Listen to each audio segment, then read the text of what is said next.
everybody. It's Ruth Werner again, and I'm so happy to be here to talk about the Alliance for Massage Therapy Education 2017 Educational Congress that's happening this summer in Tucson, Arizona. The pre-conference meeting is on July 26th. The general session is on the 27th through the 29th. And the post-convention meeting will be on July 30th. And we've been very lucky to have some of our generous presenters be willing to give up a few minutes of their time to chat with us about what they're talking about. And it is my very great honor now to introduce my good friend, Whitney Lowe. And here's a little bit of information about Whitney. So Whitney's been a professional massage, Whitney has been a massage professional for almost 30 years. In that time, he's authored over 100 articles, served as a board member and chair with the NCBTMB. He sat on the editorial advisory board of 2 peer-reviewed journals in our field. Professionals at schools use Lowe's texts, Orthopedic Assessment in Massage Therapy and Orthopedic Massage Theory and Technique.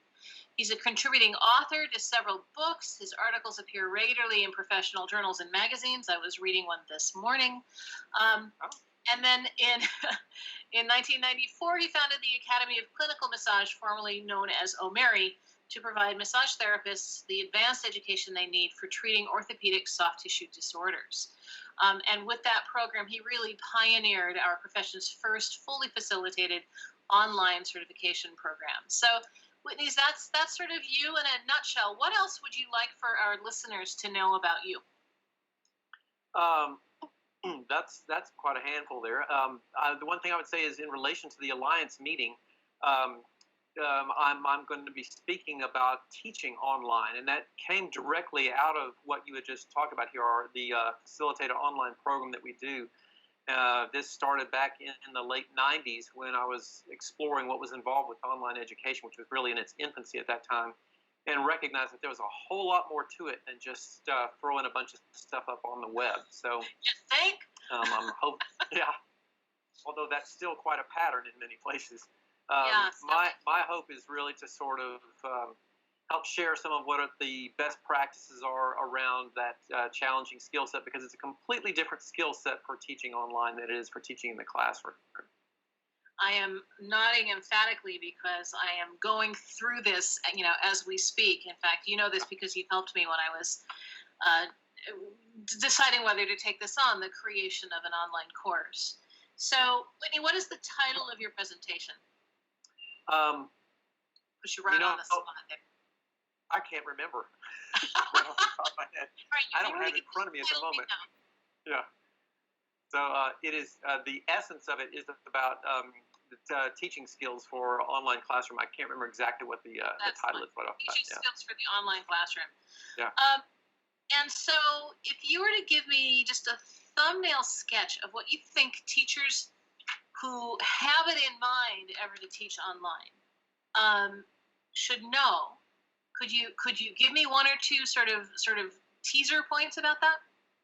Yeah, the thing that I think is most crucial about that is that to some degree, if you're going to do any type of online training, there are 3 key roles that need to be filled.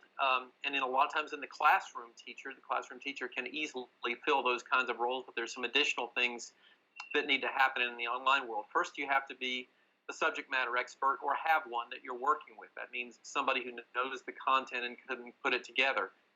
Secondly, you need to either be or have on your team somebody who understands instructional design, because that is a really key component of quality online education, is designing the learning activities that will be implemented in the online environment.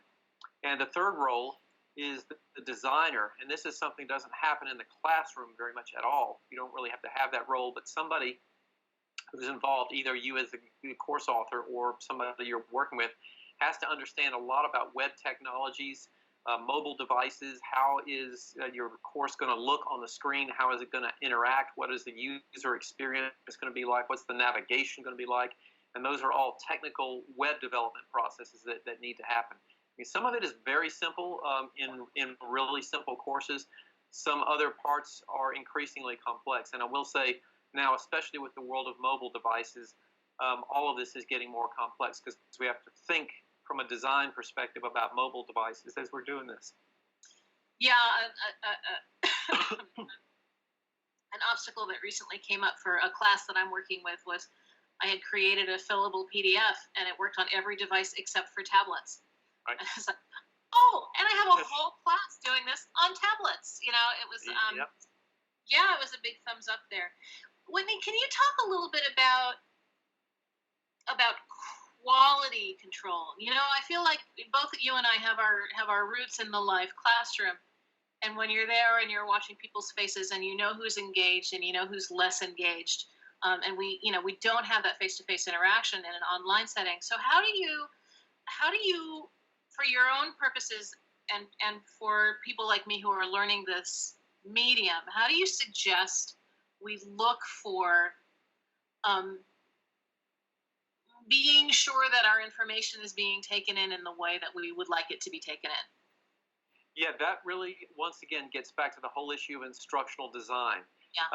I always tell people it's really easy to create an online course, and it's really hard to create a good online course. And that is usually about instructional design. And so, for example, when you're putting a course together, like you said, in the classroom, you may be, as a presenter or teacher, speaking to the class and talking to them and giving them great information, but you also don't really know how much people are taking that in unless you get to some point later on down the line where they're having to apply that learning, or there is some form of assessment where you can sort of test and evaluate them. So one of the things that I highlight a lot in best practices of online education is there needs to be frequent assessment activities that let a person check where their knowledge is so that the person can see what they're doing. Now, again, in really simplistic online courses, there isn't a person available. It's just a course that sits on its own, and you take the course and you're kind of responsible for going through and doing it. But in a higher level, and in my opinion, higher quality online courses, there is a teacher or a facilitator or instructor who is available that can communicate and interact with the students. And what we do in our online courses, students have a lot of assignments they have to turn in. So I get an opportunity to see the quality of their work and also watch it mature as they go through the program as well. So we do get a sense of really getting to see how that student is getting engaged with the content of what we're doing. Wonderful. Well, and I see I've already gone over our time limit because I was just so interested to dig into this. I'm really looking forward to being in the front row in your class in Tucson. And thank you so much for taking time out to be with us today. I know you've been traveling, and you really made an effort to be available. So thanks so much, Whitney. Absolutely. Always great to talk with you all both, and I look forward to seeing you there at the conference. See you soon. Okay. Bye. Bye-bye.